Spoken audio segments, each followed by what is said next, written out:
नमस्कार मंडळी, आज आपण नवीन वर्षाची सुरुवात करूया खुसखुशीत अशा कोथिंबीर वडीने। त्यासाठी मी कोथिंबीर धुवून घेतलेली आहे। चांगली कोथिंबीर दोनदा धुवून घेतली।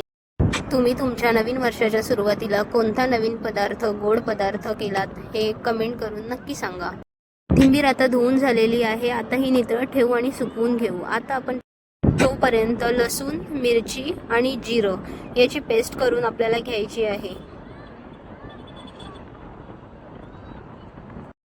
लसूण मिरचीची पेस्ट आता रेडी आहे। सुकलेली कोथिंबीर अशा रीतीने आता आपण जाडसर कापून घेऊयात। कोणाकोणाला कोथिंबीर वडी आवडते मला कमेंट करून नक्की सांगा।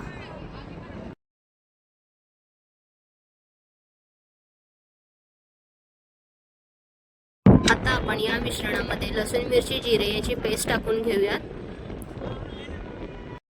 तसेच हळद टाकून घेऊयात।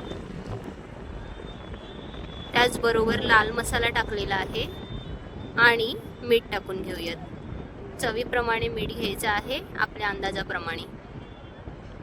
आता आपण यामध्ये बेसन टाकत आहोत। तसेच यानंतर आपण तांदळाचे पीठ टाकून घेऊयात।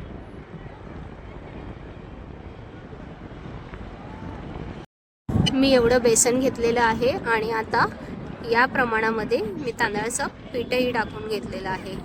तसेच यामध्ये तेलही थोडंसं टाकून घ्यायचं आहे आणि आता हे चांगलं मिक्स करूयात। आणि हो, मिक्स करताना गरजेपुरतं पाणी घ्यायचं आहे। हे मिश्रण एकजीव झालेलं आहे, बघू शकता तुम्ही। आणि आता आपण यामध्ये एक मेन इन्ग्रेडियंट्स टाकू, तो म्हणजे तीळ। संपूर्ण मिश्रणामध्ये तीळ मिक्स करून घेऊयात। आता मी एक चाळण घेतलेली आहे, त्यामध्ये आपण तेल लावून घेऊयात। चारी साईडला तेल लावून घ्यायचं आहे। जर चाळणीला तेल लावलं नाही तर आपण जे मिश्रण टाकू ते चाळणीला चिटकून राहील, त्यासाठी आपल्याला तेल चांगलं लावून घ्यायचं आहे चाळणीला। आता हे मिश्रण आपण चाळणीमध्ये पसरवून घेऊ। त्याचबरोबर मी एका साईडला एका भांड्यात गरम करायला पाणी ठेवलं होतं। त्या गरम पाण्यावर आपण कोथिंबीर वडी वाफून घेणार आहोत। तुम्ही बघू शकता हे पूर्ण मिश्रण आता माझं ह्या चाळणीमध्ये सेट करून झालेलं आहे। आता आपण त्या गरम पाण्यावर 20 मिनिटांसाठी हे मिश्रण वाफून घेणार आहोत। 20 मिनिटांनंतर हे मिश्रण शिजल्यावर असं दिसेल। आता आपण चेक करू। मिश्रण चांगले शिजलेले आहे। आता आपण त्याच्या वड्या पाडून घेऊयात। त्या अशा वड्या पाडलेल्या आहेत मी कोथिंबीरीच्या। फ्राय करण्यासाठी तेलही इथे तापवलेलं आहे। आता आपण फ्राय करून घेऊयात।